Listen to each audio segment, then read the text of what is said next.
Olá, olá, olá! Aqui é a professora Márcia de História. Vamos falar um pouquinho de história, mas antes, pega aí seu material. Você tem que abrir o seu livro no módulo 2, capítulo 5, na página 330, ok? O tema de hoje é bem interessante, é a continuação do nosso conteúdo sobre reforma e contra-reforma católica. Na última aula nós falamos sobre o Concílio de Trento e uma das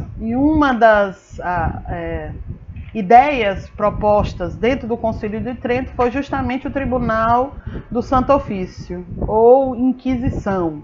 Então nós iremos falar sobre ele, ok?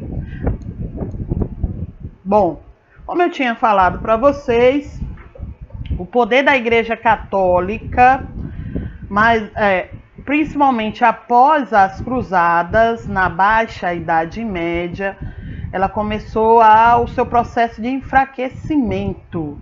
E esse processo de enfraquecimento ficou mais forte quando Martinho Lutero, sem querer, porque ele, só lembrando que os primeiros reformadores não queriam criar novas religiões, ele queria que a Igreja Católica se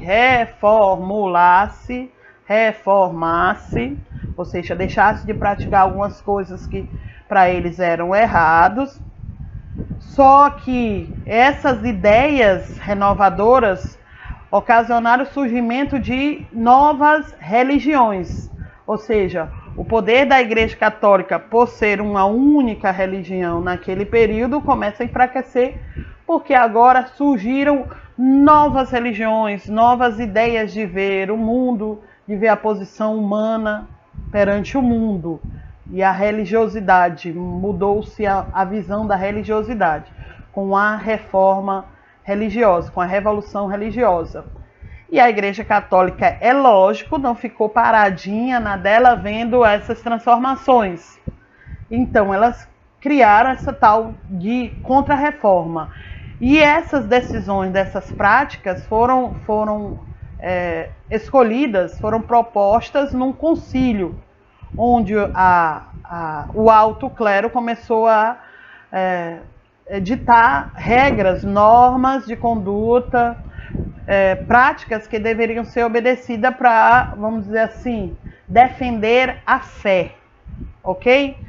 E aqui eles decidiram, uma das coisas que eles decidiram foi justamente a criação da Inquisição, ou Tribunal do Santo Ofício. Então vamos primeiro ler aqui o textozinho sobre o que seria a Inquisição. A Inquisição, instituição judicial criada na Idade Média pelo Papa Gregório IX, no século XIII, destinava-se a combater várias heresias que punham em causa a legitimidade tanto do poder eclesiástico como do poder civil. Instalou-se na Espanha, Alemanha, França, Portugal e Itália. Foi confiada aos dominicanos ou aos franciscanos, que atuavam também na época moderna. Só para efeito de informação, a Igreja Católica considerava, e aí você vê aí no texto, considerava toda e qualquer prática não aceita ou autorizada pela Igreja Católica como um ato de heresia. Então, o que a Igreja Católica fez para defender a fé? Ela começou a buscar exterminar, vamos dizer assim, todos os focos dessa falsa fé que estava aflorando pela Europa, ok? Bom, o Papa Gregório IX criou os tribunais de Inquisição. Aí pode-se dizer que o Papa Gregório IX, em sua bula papal, que foi publicada em 1231, organizou a chamada Inquisição. Então, só para efeito de informação, o Gregório, ele queria deter com a Inquisição o avanço dessas novas ideias religiosas, que para o alto clero, ou seja, para o clero, era uma situação de blasfêmia, de heresia. Então, toda e qualquer pessoa que praticasse essas formas, novas formas religiosas que para a igreja eram erradas, eram chamados de herege. Aí você vai ver, principalmente nos filmes, né, sobre a Idade Média, sobre esse período aí, que a perseguição e as formas de atuação da Inquisição, do Tribunal do Santo Ofício, deixa a gente até um pouquinho perplexo, né? Porque em nome da fé, em nome de buscar essa purificação desses hereges, extinguir da terra esses focos que para a Igreja Católica não eram divinos, né? Eles utilizavam de alguns atos desumanos, que nós iremos falar já já, os chamados atos de fé. Bom, o primeiro, que é o que, quando a gente fala sobre a Inquisição, é o que a gente mais vê, que é as fogueiras, mas não foi só isso. A primeira coisa, era muito comum essa prática da Inquisição, que pouquíssimas pessoas até sabem, que eu tinha explicado, que eu tinha lido na questão, nos slides anteriores, a Inquisição se espalhou pela Europa toda. Não só na Europa. Aqui no Brasil, por exemplo, como nós éramos uma colônia portuguesa, a Inquisição também teve um braço forte de perseguição contra os hereges que defendiam uma ideia contrária ao cristianismo, práticas contrárias ao cristianismo. Bom, até meados do século XVIII, a Inquisição funcionou em Portugal e em todas as colônias, mantendo a penalidade de matar, garroteado ou queimado. Garroteado é quando você prende o pescoço numa coleira, enforca as pessoas numa coleira. Já eu vou mostrar para vocês um dos mecanismos, que é justamente esse garrote aí. E uma prática muito comum, que você vê muito em livros, em filmes, né? Que é as fogueiras. E só para efeito de informação, essas fogueiras que eram usadas contra os atos heréticos eram em praças públicas. Aí vem a pergunta do porquê era em praça pública. É para dar exemplo mesmo, era para chocar as pessoas e principalmente mostrar o poder da Igreja Católica naquela tentativa de purificar o povo. Então era para dar de exemplo e era para se colocar como defensora da fé. Por isso que esses atos finais da Inquisição, né, o processo de julgamento deles, sempre eram praticadas em praça pública. Bom, fases do processo do inquisidor. Primeira fase do processo é o interrogatório. A vítima era submetida a torturas horríveis no ato do processo de inquisitorial. Só para efeito de informação, como naquele período da Idade Média e o começo da Idade Moderna, a religião era o catolicismo, né? Então em todos os lugares você tinha o braço forte da Igreja Católica, certo? Então o que acontecia? Era muito comum pessoas acusarem uma pessoa de um ato de heresia, até mesmo dentro da sua própria família, né? Porque lembra que o poder da Igreja Católica era comparável ao de Deus, onipotência, onisciência, onipresença naquele período. Então, mesmo parentes denunciavam casos de heresia. E também tem relatos, se você fizer uma pesquisa, relatos de pessoa com conflitos políticos ou com conflitos econômicos, denunciavam a pessoa para a Inquisição para que aquela pessoa fosse morta. E aí a pessoa ficava com a posição política ou com a riqueza daquela pessoa, sem aquela pessoa ser de fato um herege. Porque, infelizmente, nesse processo interrogatório, não era só assim, me diga, você é ou não é um herege, pratica heresia? Aí a pessoa respondia, não, então pode sair. Não era assim, não. Porque aí, os inquisidores, eles sabiam que, e vocês também sabem, que uma das características do diabo é ser o pai da mentira. Então, era muito difícil alguém que fosse acusado de heresia não ser punido, não ter o seu processo de inquisitorial até o fim, ou seja, até a morte deles. Porque mesmo que a pessoa dissesse assim, não, eu não sou, os inquisidores achavam que aquilo ali era uma ação demoníaca de mentir, porque o diabo é o pai da mentira. Muitos inocentes morreram nesse período. Bom, esse processo de interrogatório, eles praticavam atos de violência. Esse aí da primeira imagem é uma moça, mas isso só para efeito de informação. Os inquisidores praticavam isso em mulher, em crianças, em homens. Então, se você fosse indicado como herege, independe da sua, até mesmo da sua situação econômica. É lógico e é evidente que se você fosse uma pessoa rica, tinha mais possibilidade de não se submeter a esse processo, é lógico, né? Essa prática de interrogatório aí é a pessoa ser suspensa, amarrava a pessoa, tanto podia ser mulher ou homem, pelo braço, colocava nos pés amarrado um peso muito grande e puxava a pessoa. E aí, pela gravidade, as juntas das pessoas se deslocavam. Essa outra é uma outra forma de interrogatório, onde a pessoa era perfurada, era estendida e quebrava, né, esse osso aqui, e aí era perfurada. Bom, as sentenças mais brandas levavam as vítimas ao estado psíquico de loucura, com cicatrizes e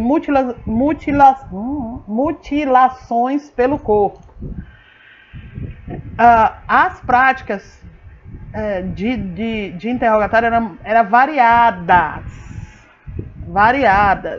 desde a mais simples, que era arrancar a unha, que não é simples, né? A pessoa ser colocada nesses aparelhos aí. A questão é que a pessoa sempre saía com marcas, né? As vítimas, elas sofriam tanto mentalmente, né? Porque elas eram colocadas como seguidoras do diabo. E aí você imagina uma pessoa que é católica e vem um padre dizer que você é seguidor do diabo, há um conflito mental enorme aí. Então esse processo de interrogatório era extremamente violento. Esse aí era bem interessante. Um dos principais grupos atingidos pela Inquisição eram mulheres. Então, se você prestar um pouquinho atenção como esse padre franciscano está torturando essa mulher, era absurdo. Eles furavam as pessoas. E só para efeito de informação, bruxaria não era praticada somente por mulheres. Também homens praticavam bruxarias e também tinham as suas sentenças durante o processo de interrogatório. Agora nós vamos ver as torturas, né? Essa aqui é a mesa de evisceração. Essa mesa é bem perturbadora. Colocava-se a pessoa nua, tanto podia ser homem, mulher, criança, e aí abria o estômago da pessoa e ia tirando as vísceras. O próprio nome já diz, é viscerização. Só para efeito de informação, a dor era uma dos fatores que faziam com que as pessoas confessassem. E essa abertura do estômago dessa pessoa era sem anestesia, viu? Era o corte, o retirar as vísceras, era sem sem anestesia. Essa aqui é o garrote que eu tinha falado com vocês. Colocava a pessoa, amarrava o pescoço dessa pessoa, e aí o inquisidor ficava do outro lado apertando, e aí a pessoa morria sem fôlego. Antes da pessoa perder a consciência, liberava, e aí repetia. Essa tortura aí era extremamente violenta. Entre outras, né? Tem um monte. Agora vamos ver alguns instrumentos. Eu selecionei poucos. A cadeira inquisitória, dá para ver aí como ela era feita. Ela é toda cheia de parafusos, e se você observar tanto no pulso quanto na parte onde ficam os pés, eram colocados amarras ou madeiras com também furos, que aí a pessoa, os inquisidores iam manipulando as ferramentas para ficarem mais apertada, e nisso ia quebrando os ossos. E tinha cadeiras inquisitórias que embaixo dela colocava-se brasa em fogo. Ou seja, esses pregos, além de furar, eles queimavam a pessoa. E só lembrando que essas cadeiras eram colocadas e muitas pessoas ao redor. E as pessoas nuas, a maioria ia nua, eram colocadas nessas cadeiras. E aí tem outros exemplozinhos de instrumentos de interrogatório ou punição final, que é a serra. A pessoa era colocada de ponta cabeça e era serrando até chegar na cabeça. E tem essa outra aí lá atrás, que é a máscara da infâmia. Eu disse para vocês que era muito comum o uso dessas práticas ao ar livre, né, para a população ver. E isso aí era uma humilhação enorme que as pessoas tinham que sofrer, porque tinham que ser, elas usavam isso aí nos lugares onde viviam, nas cidades onde viviam. Então você vê a tortura psicológica que era. E o uso dessas máscaras simbolizava que ela era uma herege, ou seja, seguidora do diabo. E vou encerrando com a penalidade final da Inquisição, que é a fogueira, que era muito comum essa prática de fogueira. Por que fogueira? Porque, de acordo com os inquisidores, o fogo purifica a alma. Antes que me pergunte, não tem como me perguntar, mas muitas vítimas. E aí eu até me coloco, se eu tivesse nesse período aí, na hora que me mostrasse o instrumento que iriam me torturar, eu mesmo já diria assim, não, eu sou um herege. Muitos desses ditos hereges, né, dessas ditas bruxas e bruxos, confessavam. E aí algumas pessoas, professor, se confessar, então acaba as torturas, mas lembra daquela posiçãozinha que eu falei antes? O diabo é o pai da mentira. Então, para prevenir se a pessoa está mentindo ou não, né? Eles sempre, os processos inquisitórios terminavam na morte da vítima. Esse período da história da Igreja Católica é um dos períodos mais tenebrosos, né, que a gente tem notícia, ok? Então, por hoje, vamos encerrando esse conteúdo, mas antes deixa eu dar uma sugestão para vocês. Vocês vão encontrar muito mais informações sobre o processo inquisitório. Pesquise o processo inquisitório aqui, o Tribunal do Santo Ofício aqui no Brasil, que são muitas informações, então pesquise. Leia o seu livro, faça uma pesquisa na internet, nos métodos, nos instrumentos, na forma de tortura naquele período, praticados em defesa da fé católica naquele período. Estudem, aproveite seu tempo. E se por acaso você ficou em dúvida ou eu falei alguma coisa errada durante essa microaula, então entre em contato comigo, Vá lá no WhatsApp, você tem meu WhatsApp que eu vou tirar as dúvidas, ok? Então, até a próxima. Fique em casa.